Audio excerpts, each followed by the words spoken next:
Maintenant, on va... Un petit tour en moto? Oui, un petit tour en moto et sur le siège arrière, sur Pillion. C'est ça.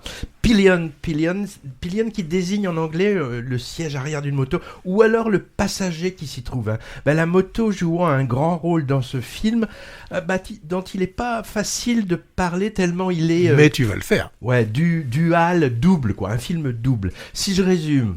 Accrochez-vous, Ray, biker sexy, et Colin, jeune homme timide et sensible, entament une relation sadomaso parfaitement consentie, mais forcément déséquilibrée entre le dominant et le soumis, et on va voir l'évolution assez inattendue de cette histoire. Alors ce que je viens de dire là pourrait faire fuir certains ou certaines, mais ce serait dommage, parce qu'on a affaire certes à un objet qu'on peut dire sulfureux, qui montre des situations sans doute habituellement peu montrées dans un film classique, non pornographique on va dire, mais un objet parfaitement original, pas du tout voyeur ni moralisateur, et qui est finalement, oui j'ose le dire, une comédie romantique, une rom-com comme on dit, pour le moins décalée, on peut parler pourquoi pas de dom-com, mais avec tous les ressorts d'une étude de couple classique, et de ses problèmes. Le film s'attache à nous montrer des personnages atypiques, c'est sûr, mais qui ne sont pas des pantins ni des archétypes, avec des personnalités attachantes, pleines de nuances. Et il nous raconte avec talent une histoire intéressante, dont on se demande comment elle va finir. Bref, c'est du bon cinéma. D'ailleurs, présenté au dernier festival de Cannes, où il a surpris son monde, en décrochant au passage le prix du scénario dans la section Un certain regard. Et le regard est ici audacieux sur le fil. Alors les personnalités et les milieux des deux protagonistes principaux sont très différents. L'un gringalet, solitaire, pas très beau, gardien de parking le jour et chanteur a cappella d'une petite chorale le soir dans les pubs.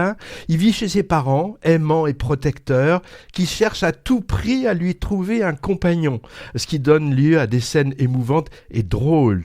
Tiens, voilà une autre qualité du film, son humour.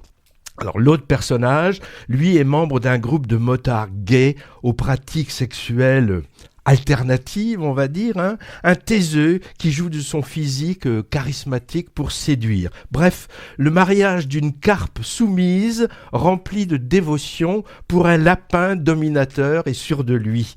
En somme, mais une alchimie va naître entre les deux où va pointer une possible réversibilité des rapports de force. Alors Ray, le moteur sculptural cuirassé et impassible, fantasme de virilité, il est interprété par l'acteur suédois Alexander Skarsgård, qui a déjà une belle carrière internationale, dans des rôles remarqués, dans des séries par exemple américaines comme Big Little Lies, où il est le mari violent de Nicole Kidman.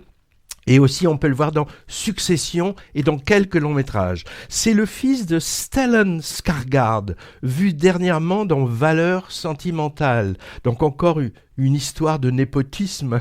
On peut affirmer que c'est un rôle risqué quand même, tout comme celui du novice en sadomasochisme Colin d'ailleurs, avec une partition pas facile, jouée de main de maître. Ouais, on pourrait dire de main d'esclave en l'occurrence, par l'acteur anglais moins connu par chez nous qui s'appelle Harry Melling, vraiment épatant de naïveté et de détermination en même temps. Tous les deux donnent de leur corps, comme on dit. Car quand même, des scènes assez raides, sans jeu de mots, pour un public non averti, qui justifie l'interdiction aux moins de 16 ans. C'est vrai qu'on y voit quelques bouts de zizi, des fesses à l'air, et des suggestions de jeux sexuels peu communs, mais finalement, moi j'ai trouvé rien d'exagérément graphique. Et c'est pas ça qu'on retient au final de cette romance sadomaso. Enfin bon, tout dépend de ce que chacun peut accepter de voir représenté sur un écran de salle de cinéma. Le public de la séance où je suis allé était très divers. C'était dans un multiplex. Le film est étonnamment plutôt bien distribué vu son contenu. Apparemment pas de pervers pépère en vue. Mon épouse m'avait prévenu de faire attention, donc j'ai fait attention.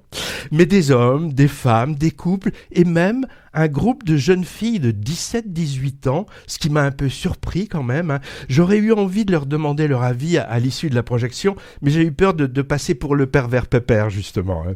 Évidemment, le genre de film qui interroge, pour qui n'est pas familier des pratiques BDSM, je traduis pour les néophytes, hein, bondage, sadomaso, la représentation de ces désirs alternatifs de soumission et de domination, montrés ici de façon non jugementale, intriguent et font réfléchir sur la complexité de la psyché humaine, hein. Sans doute clivant quand même pour une partie du public, hein. Je connais des gens qui, choqués, ne supporteraient sans doute pas ça.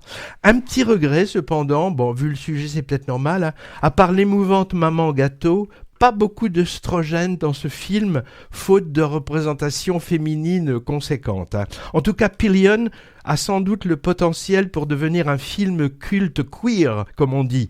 On peut d'ailleurs le rapprocher, mais dans un tout autre style, du fameux Inconnu du lac d'Alain Guiraudy en 2013, qui allait lui aussi assez loin dans la représentation sans tabou de l'homosexualité masculine et qui avait fait beaucoup parler de lui dans les chaumières à l'époque, hein. Il s'agit du premier long-métrage d'un jeune réalisateur anglais qui s'appelle Harry Lighton, qui n'a pas eu froid aux yeux en adaptant le roman d'un de ses compatriotes. On attend avec ferveur une adaptation française de cette histoire iconoclaste, avec pourquoi pas Gérard Jugnot et Didier Bourdon dans les rôles principaux. Oh, si, je les verrais bien là-dedans. Ou alors Pierre Ninet et Philippe Lachaud. Mais ils saturent déjà pas mal l'espace cinématographique français, ceux-là.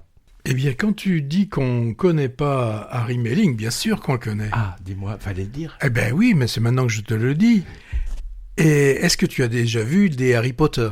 Ah, il est dans Harry Potter ? Non. Dans les Harry Potter, c'est lui il fait partie des méchants, pardon. Non, il joue Dudley Dursley, le cousin pourri, un peu grassouillet du film. Non. Ah, c'est pas lui, parce que lui, il est pas grassouillet. Hein. Non, mais il a changé. Il s'est passé 20 ans entre les deux. D'accord. Mais je t'assure que c'est lui qui joue d'accord, dedans. mais je déconseille au public de Harry Potter d'aller voir Pillion, quand même. Oui. Et maintenant, attends, ils ont vieilli aussi, hein, c'est ceux vrai, qui ont regardé toute cette saga.